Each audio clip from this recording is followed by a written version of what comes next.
What's up, guys? Welcome back to the Team Solemn Circus live video. On the left side here, of Punk Centurion, the Punk engine just going to be allowing us to go up into that level 8, the new Synchro, allowing us to search our deck, essentially being a one-card starter. And then on the right side here, we have Spright. This is going to be us playing. I wanted to play a rogue deck, wanted to challenge it up. I do enjoy Spright quite a bit. I think it's a good rogue deck this format. Before we dive in, over to like, comment, subscribe. We are going to Centurion. I'm going to start off with a normal summon of these Yamen. We are going to chain an Imperm to that, hoping that it does stop them. You know, they have used their normal summon rather than a copy of the E-Telly here, but they do have the extender by activating the field spell, which can then activate discarding the Centurion card, which is going to be the bond, placing the Trudea, or placing the Primula here, which can summon itself out, placing the Trudea, and we see the Trudea, searching for the token summoning thing, which then gets to summon a token, and then we are going to be able to synchro summon, and this is going to be the full Centurion combo here. We're also going to be able to dump from the deck the copy of the trap card. And then we do go up into the Auxilla. Auxilla can then let us search. And essentially our Imperm did absolutely nothing here. We're starting to search for the Gargoyle, and then we're going to just admit defeat, realizing that we are going to get hit with essentially the OTK. Our hand was not that good. They also don't know what we're playing at the time, so it is just worth scooping up and making sure that they just don't know how to side correctly. But yeah, I don't think that our hand was that good. I think that the Mirror Mage, this is going to be a POV, so if you guys want to be seeing that as well, that is going to be up live on the channel at some point. I do believe that we are about a week behind on POVs, or I guess a week ahead, so it may take quite a bit, but it's going to be showing us a bit of an experience, of the actual, in real life, local scene, being able to hear the opponent talk as well, and we're talking. We also, all the times, I do have conversations with my opponents. I see them almost every single week.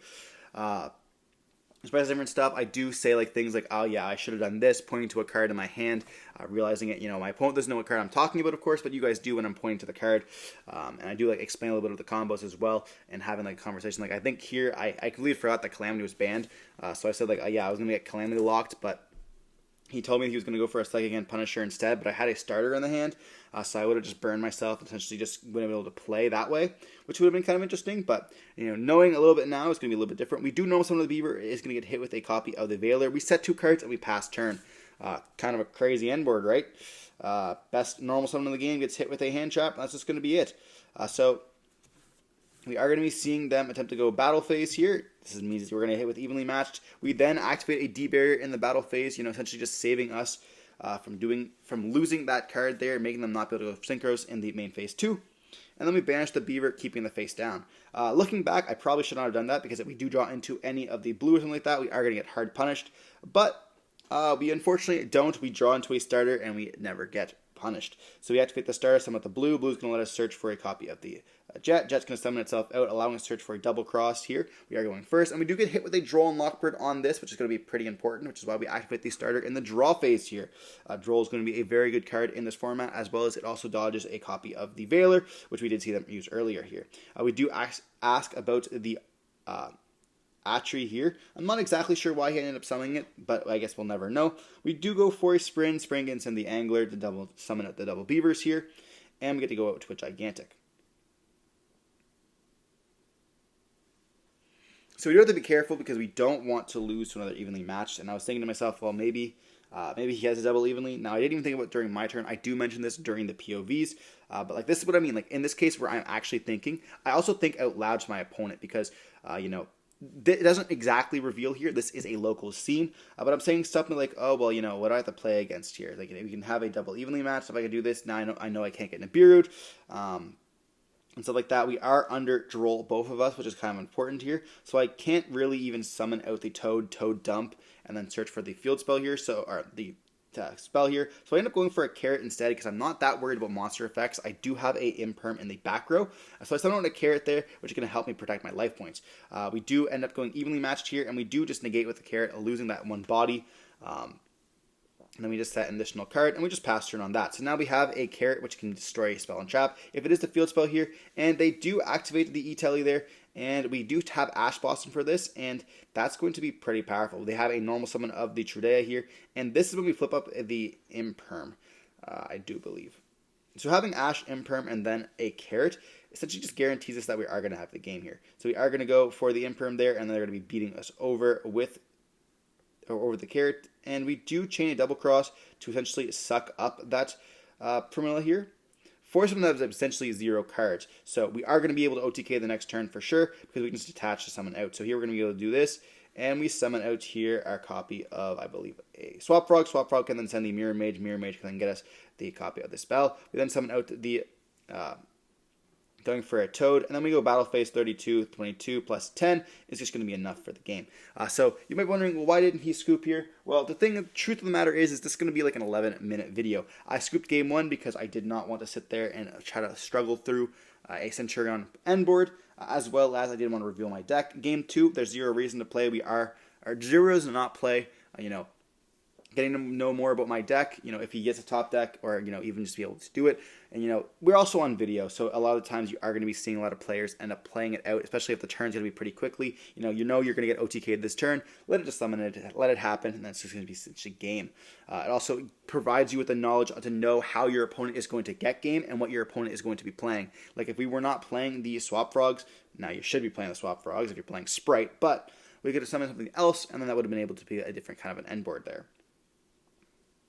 But diving on to game 3, we are going to be seeing Centurion going to be able to choose to go first. Once again here, we are going to be siding it up. I believe I put in like Shifter. I put in, what else? Put in Mulcharmy. I put in Shifter. I put in, I think, Raigeki. And so I'm just shuffling up quite a bit because I am siding a bunch of cards into the deck, which is important when you do it. You don't want to clog up quite a bit. But yeah. Shifter's not really good into Centurion. Obviously, it does hit the deck quite a bit, but when we're playing against the punk version of the deck, I think it's very good. It stops the Foxy Tunes, it stops the Deer Notes and stuff like that, which is going to be pretty powerful to play against. So we are going to be diving on into game 3 with Centurion going to be starting off first. In the draw phase, we see a Shifter being dropped here, and we do have the Full Roast in our hand as well here, going to be allowing us an additional draw. So we do summon out the Trudea, activating the effect, and that's going to be A-OK, putting itself in the back row and then placing the copy of the Trudea. Trudea can activate its effect, summoning itself out and then letting us search. And I know you guys are thinking, well, why are you playing Mulcharmy against this deck? Well, the truth of the matter is they go into the extra deck quite a bit. They're searching for the spell, and we summon out the token. Now, on this summon, we are going to be sending the Full Roast to the graveyard, allowing us to get 1 additional summon. And they do end up talenting us, looking at our hand. Now, I don't know if I would talent first, or if I would Synchro Summon first, but he chooses to get rid of the blue here, and now allowing us to have Jet and the red. And I mean, I suppose he also could just pass turn on this, essentially just having a bunch of bodies on the field. I don't know exactly what he has in the hand, but he's going to go for the Legacia. He's going to be allowing us to draw. We draw into an Ash Blossom. We think about ashing it, but he already drew, so it doesn't really matter. Then we are going to be going to the end phase, and unfortunately it cannot place in the banish, so we're just going to pass turn on this. We do have red, which is quite nice as a normal summon. We also have the Jet, but we're going to see the normal summon being the red. Special summon out of the Jet here. Jet's going to activate the effect, letting us search for a starter. Or a double cross. We're going to go for the starter here. Definitely a good option, being able to summon out a Carrot. And we summoned out the blue, which was our top deck here, so essentially that talents did nothing other than get rid of 1 card in our hand. And then we're able to search for the Carrot. So now we have all the bodies. Here we are going to take a second to read the Legacia. It does prevent their bodies from being gone, which is important when they do summon out the trap card here, but and we are going to take a second to read. This is one of the important parts that I mentioned. In these videos here, it gives me time to speak. But in the POV videos, you get to hear, or you don't get to hear my thoughts, but a lot of times I do speak out loud. So I go okay, so I have to do some math here. And so I take out the number Mosquito here, number 2, and I start doing some math. I go, okay, so I summon out the Carrot. I go for starter. Starter is another summon out. Now, looking back, I could have summoned out the smallest body. We go for the red. It doesn't really matter here at all. It just has to be 1 body. And then we end up going to do some math. So we go up and we think, okay, so do I have to go up into something else, or can I just overlay up into Mosquito and take the win this way here? So I end up going for the Mosquito line, and then I go battle phase. Mosquito's going to attack the 35. I'm going to take 0 damage, putting the counter on the token there, or putting the counter on the Legacia. Then we're going to go attack. We take some damage, as well as going to be activating the effect of Mosquito, making them take 35. And this is going to be essentially the Mosquito OTK. And it's important to note that, the opponent takes damage first, which is very important because it is an activated effect at the start of the damage calculation, or at the start of the battle step, I believe. Anyways, it's important to note because if you can't really lose that case, which is kind of funny, but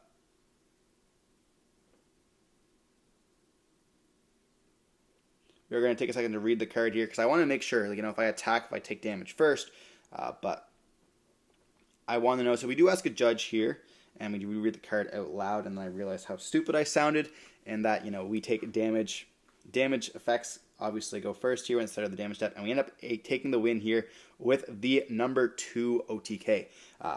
That's kind of crazy. We summon out a 35 body and then just being able to beat over it with the Mosquito. But having those number 2s on the field, level 2s, I should say, being able to go up, it's just kind of crazy. I haven't been able to do that since the regionals that I ended up topping with the Sprite, actually, which was my first regional I ended up winning, which is pretty cool. But yeah, regardless, hope you're watching the video. Don't forget to like, comment, subscribe. I always enjoy being able to win with some random stuff like that.